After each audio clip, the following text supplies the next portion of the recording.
Pathfinder Kingmaker Megamod. This time, we are actually making our main character and starting the main scene. Let's begin. After liking that like and subscribing to that subscription, thank you for your assistance. Here we go. Now, if you're following along beat by beat, character bit by character bit, then sure, you can just copy this build. And the build for the main character or set of builds for the main character, as well as certain other planned characters for later sometime, are linked in the description below, as well as whatever mods we're using, plus easy ways to install all the relevant stuff. Now, if you just want to test characters, go ahead, play Beneath the Stolen Lands, turn off Last Azanti mode, and just make stuff. For example, make a character, see how well he works, and then go from there. If you like him, you can keep going with Beneath the Stolen Lands, or make this character again in another mode. Varenholt's Lot is a standalone story that's smaller than the main story, and probably also smaller than Beneath the Stolen Lands, that starts a new character at level 5, and you just get to see what happens to the Varenhold people, because Magar Varn, and it should be no surprise, that he gets his own plot of land, and something happens in the plot that I don't want to spoil, where you get to find out what happens with him, because suddenly he becomes important to the plot in the main story. Now, in the main story, let's make our main character. Since I'm going for something that's similar to a tabletop experience, just click on Challenging Difficulty, then choose Normal Enemies, then choose Enable Character Retrain, because sometimes we want to do this. And yeah, we want to ensure that only active companions receive experience, but the skill user and the party should receive experience as well. Going point by point, critical hits work as normal. So there's the standard chance to provoke a critical hit or threaten a critical hit from enemies and from the party, and they deal normal damage. We are not using Death's Door, we are simply reloading if we don't get the result that we want. Dead companions don't rise after combat, that's what reloads are for. We don't remove all negative effects on rest, that's what certain items and reloads are for. We don't automatically level up because we want to be able to customize our characters. Enemy stat adjustments, we're just using normal enemies which have tabletop-like stats. Enemy difficulty is still normal. The party's speed depends on the weight you're carrying, so that if you're encumbered, you just go slower. You enable character retrain and game because sometimes we just want to do this. Kingdom management is simply normal because we don't want to make it too hard on ourselves, but we don't want to make it too easy, and we want to actually get involved in this. Last Azanti mode means that you have one save file, and it gets rewritten when the game feels like it, and I say no because the game can corrupt the save files. It's happened to me on a different game, Divinity Original Sin 2, and I don't want that to happen to me again. Immersive mode, no, I want to see what's going on. We are showing the tutorial because sometimes we want to know what's going on. Now, for the moment that a bunch of people have desired to experience after this thing loads, we get to choose our portrait. I know which one we're choosing because it's something that I rehearsed coming up to this. And as a reminder, we are playing a lawful good male human Sylvan sorcerer initially. Lawful good so that we can eventually multi-class to Paladin, Irori Paladin archetype for charisma bonus to AC and charisma bonus to all saves, and we'll eventually multi-class into Oracle of Nature with the archetype of Warsighted and Ancient Lorekeeper, because Ancient Lorekeeper gets us some arcane spells known, and Warsighted gets us a bunch of extra combat feats or fighter bonus feats. And for this, we're simply going to the very bottom, near the very bottom of the list for this character portrait. You can pick what you want. There are hundreds or thousands of portraits in the portrait list that I gave you. It's in the instructions for downloading of the ModWad. And we are choosing human. Hairstyle, horns,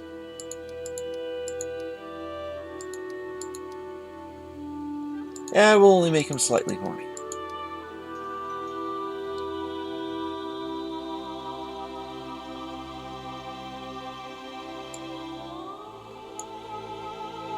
He has that sort of beard.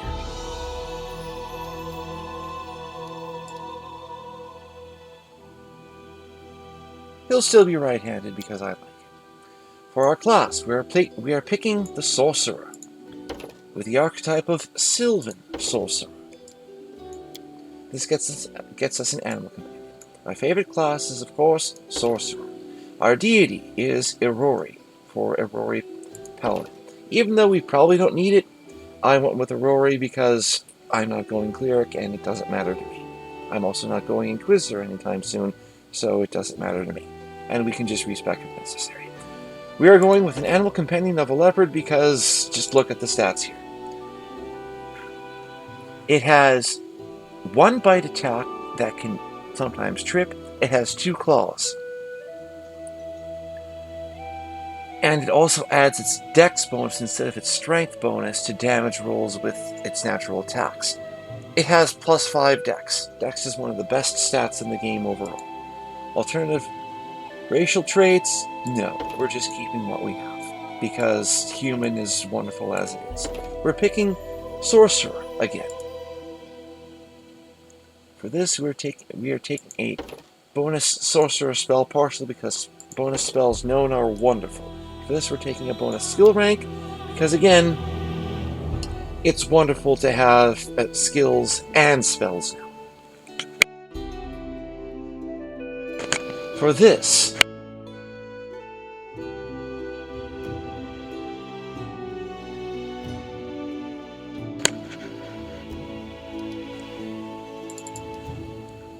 "12 strength, 14 dex, 14 con, 14 int." We can just dump this and then get us 16 charisma.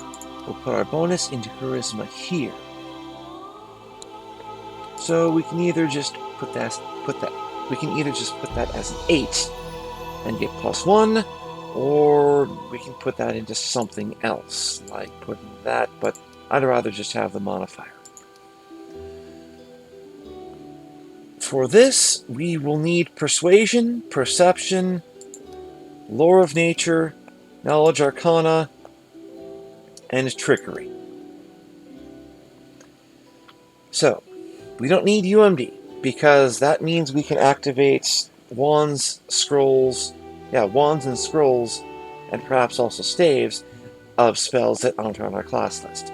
We aren't focused on those. Persuasion, we want to be able to convince people that we are correct. Perception, we simply need to see stuff and hear stuff. Lore Nature, because, well, there are plenty of lore nature checks, like determining if we get random encounters or ambushes in the wild. Knowledge Arcana is used for crafting and certain other things. Trickery is used for disarming traps and generating experience points for us. Now let's explain this left side. Melee attacks. We don't plan to be doing much melee, but if we were, we'd have +1 accuracy. Range attacks, we'll be doing more of these eventually, with things like crossbows and acid splashes, and we have +2 accuracy. HP, if we run out of these, we are dead. More of these is better, and once we attain undeath by basically buying lichdom and respecking, we'll get our charisma bonus to HP per hit die instead of con. So we'll basically have lots and lots of HP. Combat maneuver, we probably won't be performing these willingly, so yeah, we aren't focused on doing things like tripping, sundering, and disarming other people, but others might try to disarm us or trip us, and yeah, it's better to have a high defense so that we aren't tripped. Initiative. Go first and win the fight. There are other ways of increasing this beyond Dex, like the improved initiative feat and the trait reactionary or reactive. Spells. We want more spells known, and we want more spells per day. Level 0 spells, also known as cantrips or orisons, they have infinite uses. But for level 1 spells, we only get 4 per day at present. We'll get more as we level up and our charisma increases and we have certain items. AC, armor class. This determines how easily we are hit. Normal AC normally only applies to physical hits. Flat-footed means how well we defend against attacks that we weren't prepared for, like someone's hidden or invisible, or they strike us before it's our first turn in the initiative order, like surprise attacks or ambushes. Touch. This applies mostly to spell attacks. For example, the cantrip Acid Splash or the spell Disintegrate rely on breaching touch AC instead of normal AC. And melee touch attacks like Shocking Grasp rely on, breaching touch AC. Speed. This is how many feet per round we can go as a move action. Higher is better, lower is worse. Fortitude. This is our bonus against things which alter our form, or poison us, or give us a disease. For things like Baleful Polymorph, or Stinking Cloud, which technically isn't poison, but anything immune to poison, or Cloud Kill, is also immune to Stinking Cloud and Cloud Kill. So that sort of thing. Reflex. How well we avoid grease slicks, webs, and a bunch of AoE damage spells, like Fireball or Lightning Bolts. Will saves. How easily we avoid becoming someone else's mind slave, because it's bad to be charmed or dominated or under a suggestion spell or something else like that. But it's good to put others under it, if we're in charge.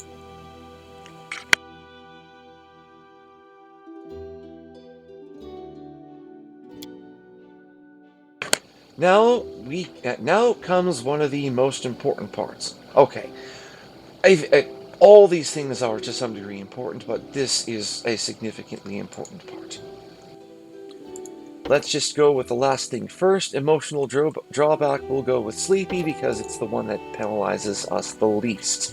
There are actually 2 sets of traits. We'll just go in order in general for this. Alright. For feats, we absolutely want, as our first feat, Spell Vulnerability. Why? Well, it gives us an extra feat, and it has a minimum impact. To my knowledge, there are no spells that have a save, no abjuration spells that have saves. Maybe they do, and if so, oh well. They are very rare. And we just take extra damage from cold spells, which are also fairly rare. So it's kind of like free power. Or mostly free power. Trait-wise,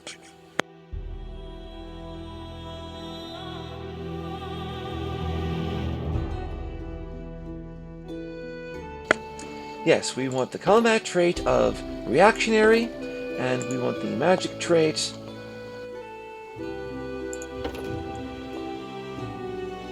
of magical lineage. Let's actually get to that part.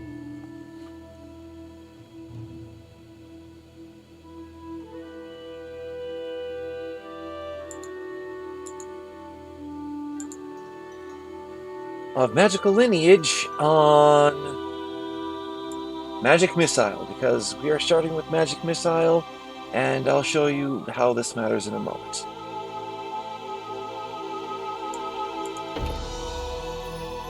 Feats.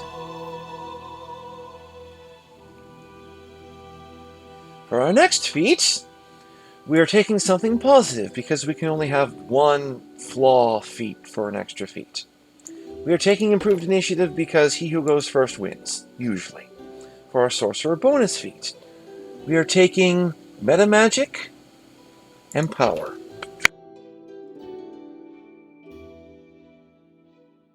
Now you might be wondering, why take meta magic and power?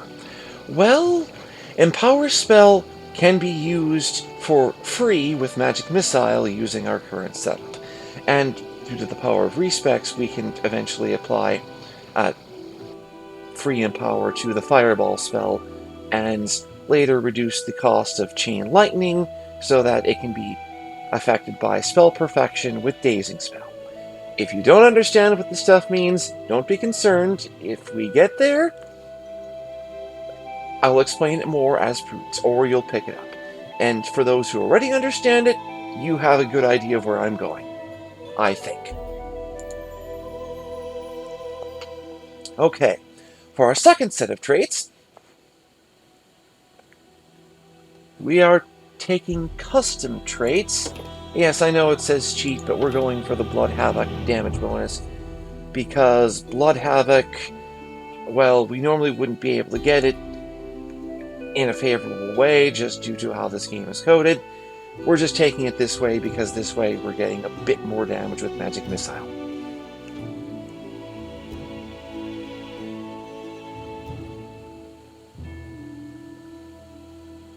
Okay, for this we're also taking the magic trait of Magical Lineage, Magic Missile, level 1 spell. Because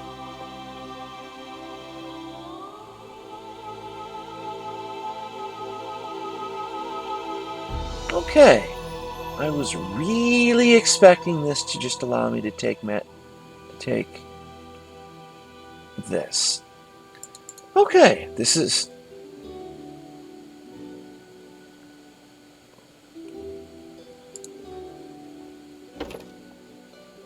Let's just put this here and see what happens when we do this. Because Magic Missile should be a legal target. Or maybe I just need to come back here after I've learned the appropriate spell for some reason. Mage Armor. It should be right after Magic Fang, but before Magic Weapon. This is unpleasant.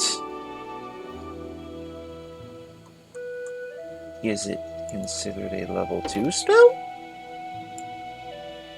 Sorry to everyone who thought that I prepared everything in advance on this. I was surprised, and maybe as surprised as you. Okay. Well, in that case, we're just going through with this Magical Lineage, Magic Missile for the moment.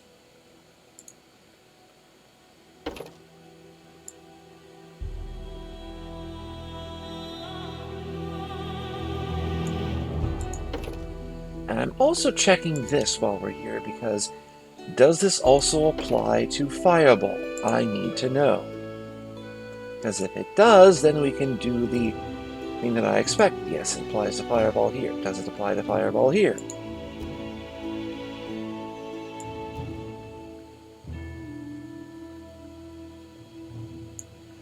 Yes, it does. So, the author of the Eldritch Arcana or Eldritch Arcana Updated mod didn't include Magic Missile on the spell list.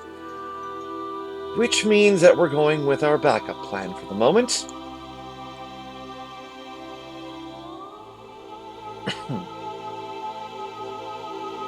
So, let's go back to Meta Magic, and let's see if Toppling Spell is here. Yes. So our backup plan is Meta Magic Toppling Spell. This way we can still apply it to Magic Missile with no spell slot level increase, and if the target is affected, it might be tripped. Now, for this other trait, which disappointed me, We're not doing magical lineage, because, or at least we aren't doing it yet. Because, well, it disappointed me.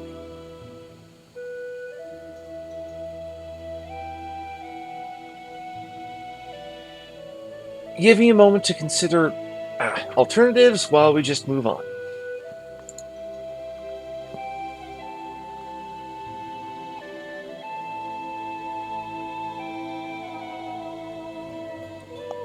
Okay, we are going with the social trait, Child of the Streets, because it is very good to have Trickery as a class skill and get +1 on it, meaning we basically spend a trait to get +4 Trickery, which makes us kinda competent.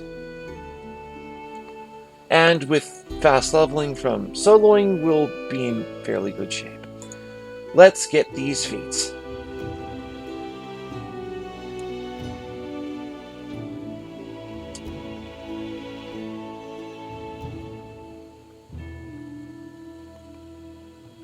Alright, we are getting the Boone Companion feat, even though this game probably says don't do it, because, well, at level 1, we have a level 1 companion.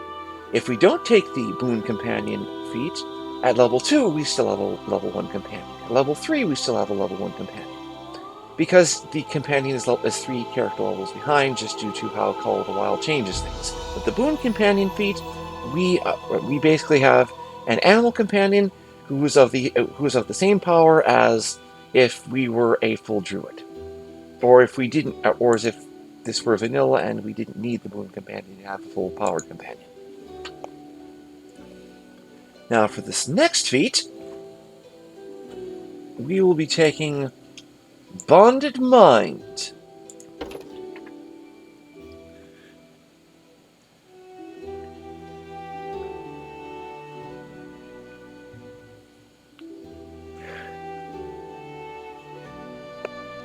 Now, Bonded Mind is useful for improved share spells later. I'm just taking it now due to the feat plan. So at level 3, we're scheduled to take Craft Wondrous Item.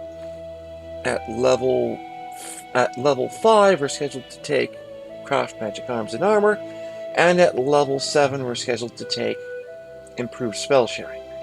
Improved Spell Sharing means that I can cast one spell on self, and then half of its duration goes to my pet, while the other half goes to me. It's very useful. It saves on spell slots. Now for this last trait, which bugged me. That's a possibility.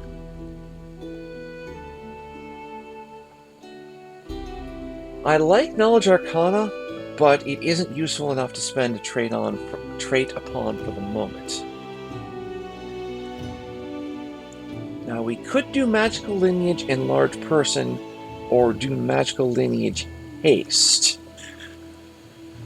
But let me consider the situation. It doesn't matter.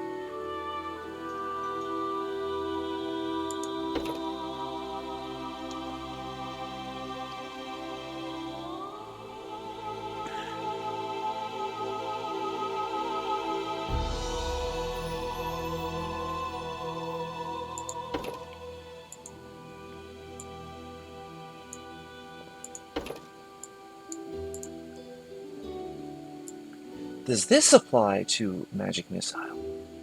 No. Well, in that case, let's check. This would be more important if we were using, say, an Inquisitor or some other primary weapon user. Yeah, that's just not important. I'd rather not spend a trait on it. Birthmark might be useful because there are a bunch of enemies in this game that use charms and compulsions.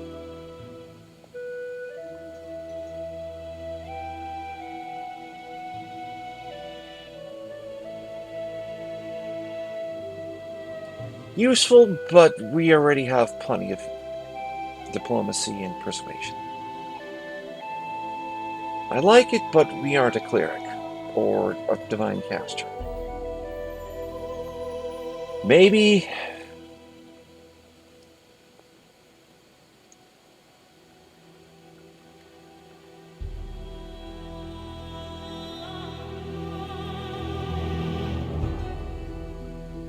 too complex for me to want to care about.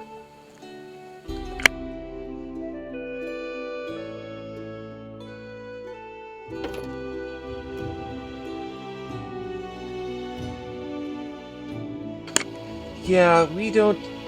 sorry. The planar savant could be useful, but we don't need it that much.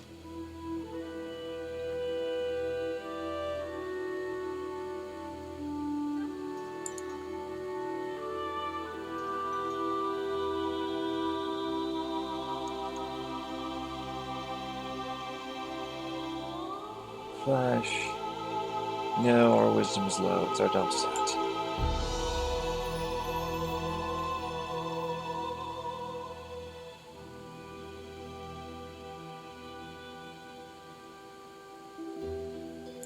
Magic! We were already here. Campaign traits. Yes, I know exactly what I plan to get. Nobleborn.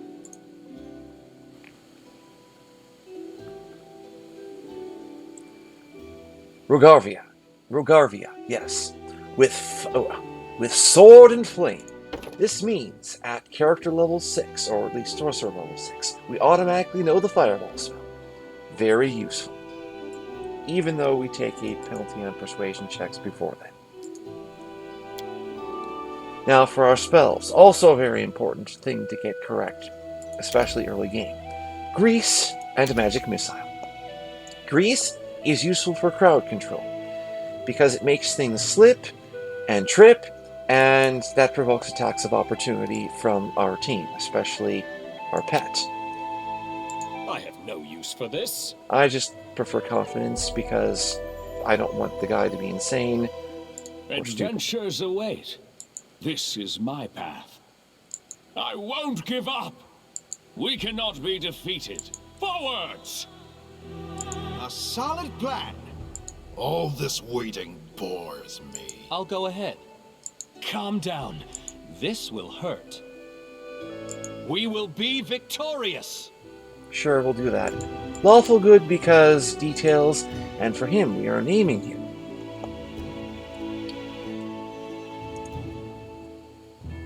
Sir Doan.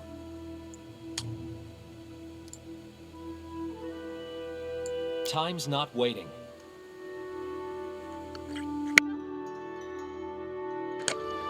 All right. With everything set, let's begin.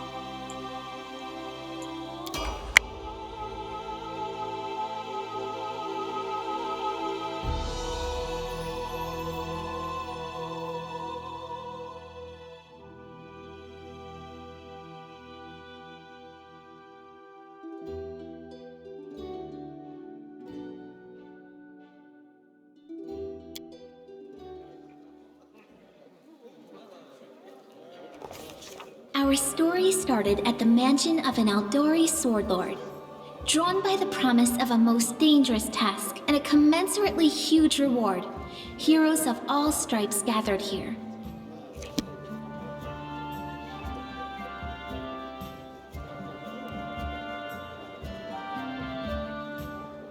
Where are they? This is taking forever! It didn't even say what this was for, just that the Aldori were looking for heroes. Who are the Aldori anyway? Rich folk? If you can't be patient, no one's keeping you here. Just go back to your mountains or whatever hole you crawled out of. The Aldori Sword Lords run the premier school for the dueling arts. They're also the richest and most influential group in this part of Brevoy. Take that tone with them, and they'll teach you some manners pretty quickly. As an aside, you can just mouse over one of these green hyperlinks and you'll get some more information, or you can right-click on this and see what's going on.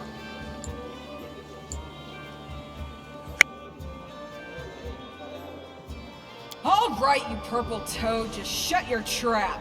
And if you can't, I'll help you. Hush! Quiet! They're coming.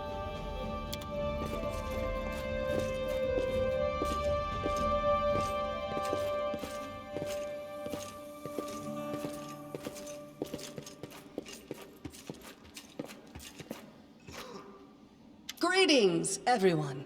I am Sword Lord Jamandi Aldori, and this is Lord Mayor Yosef Selimius of Restov. Welcome to my mansion. We thank you from the bottom of our hearts for responding to our call.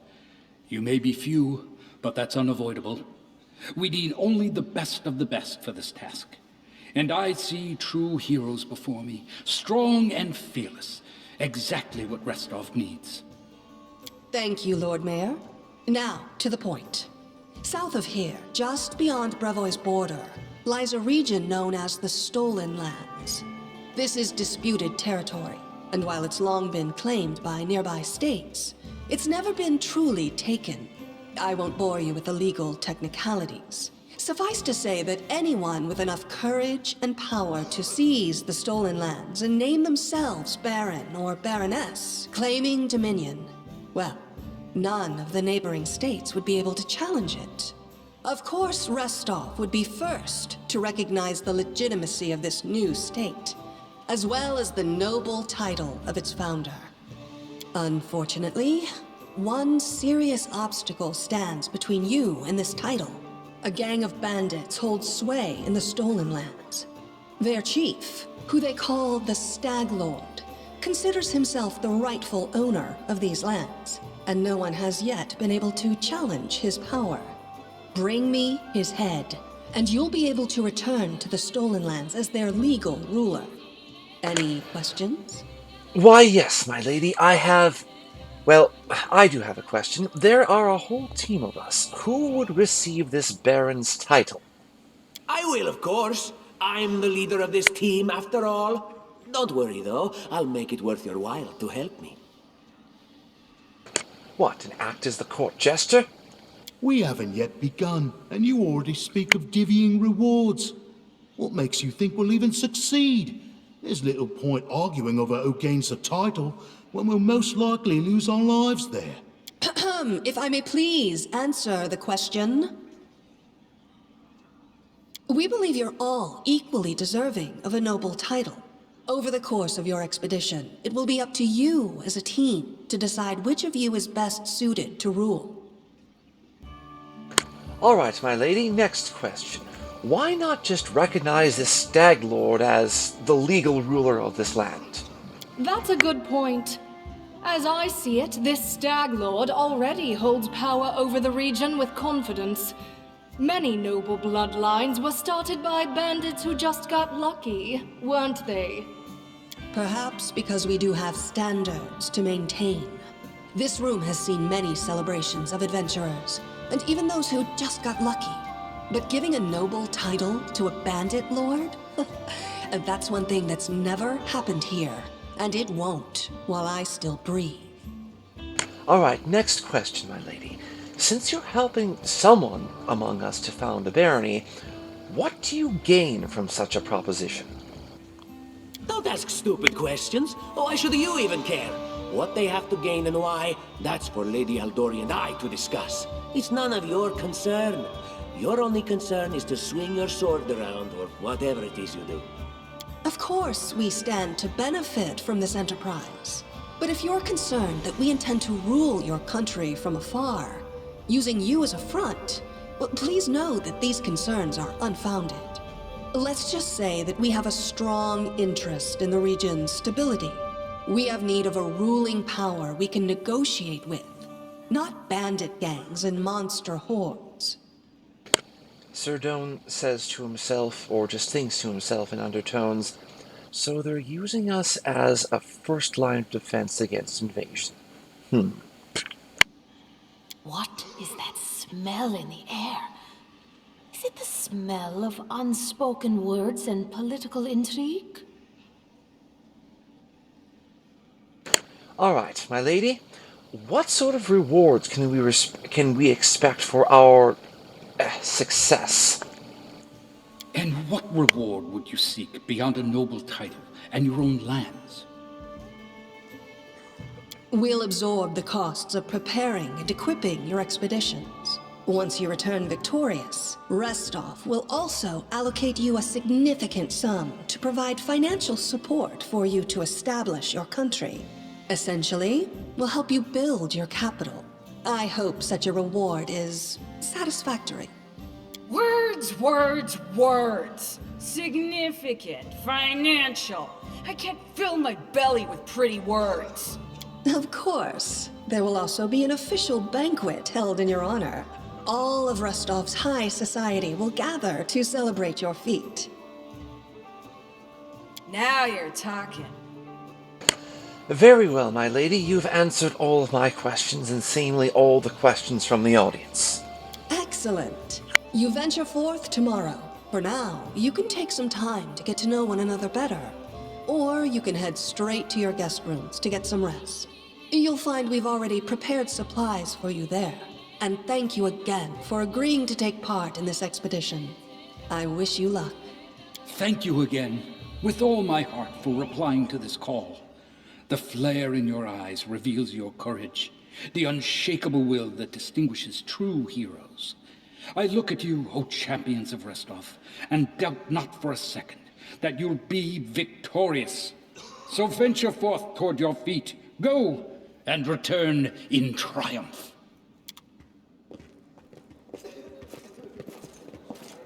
Hi, my name's Lindsay. I'm a bard, though this is my first real adventure.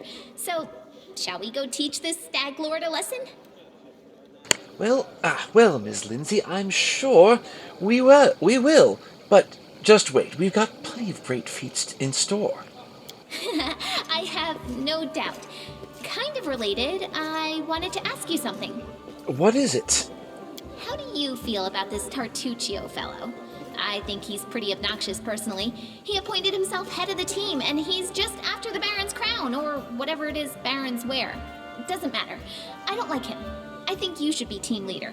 When I first saw you, I couldn't help but think, now here's a real hero. Someone who'll be praised in poems and songs. This is the person I'll write my book about.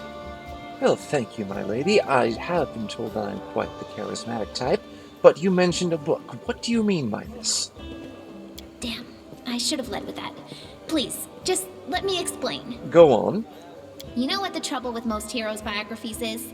They're always written years later, based on the tales of, best case, people who saw things from the outside. Worst case, someone heard about it from their brother, who heard it from their friend, who heard it from their cousin, and so on, adding a new batch of lies each time. Every time I read about a heroic journey, I think to myself, why didn't they just bring a bard with them to write it all down properly? Perhaps, my lady, that just wasn't their main concern. Because what sort of story can you tell if you're not alive? But please continue. And then I thought, I could be that bard. I just needed to find a suitable hero and volunteer to follow along on their glorious adventure. A great plan, huh? And here we are, with a heroic journey lying before us. Who's going to be the hero? Some dwarf who keeps muttering about how we'll all die? Or maybe that horrific scythe lady? Or God's forbid, Tartuccio? No way. Well, sure, if you want to be my bard, my secretary, my storyteller, please accompany me. Deal. All right. I'm going to my room to write about tonight. See you in the morning. Good night.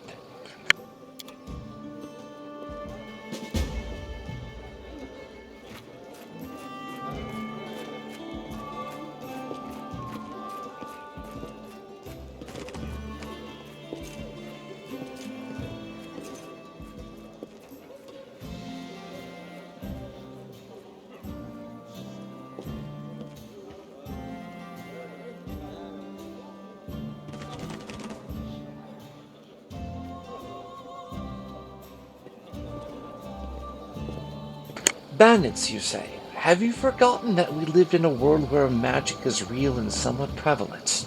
I'm pretty sure they aren't just common thugs and thieves.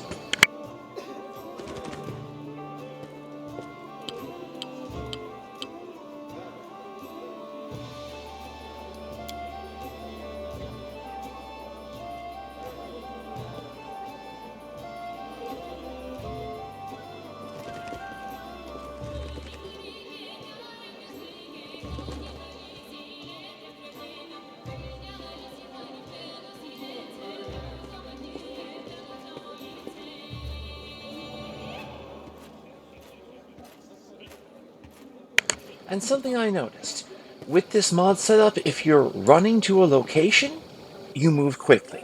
If you're clicking on someone or something to interact with it, then you just move slowly. For example, watch what happens when we move here versus moving here.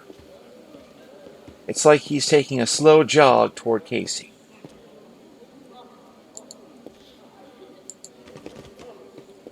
Very well, dear viewership. That marks the end of this part of the adventure, the very beginning. Thank you everyone for joining us. Please like, please subscribe, and looking forward to seeing you again and hearing from you again. Good night, God bless.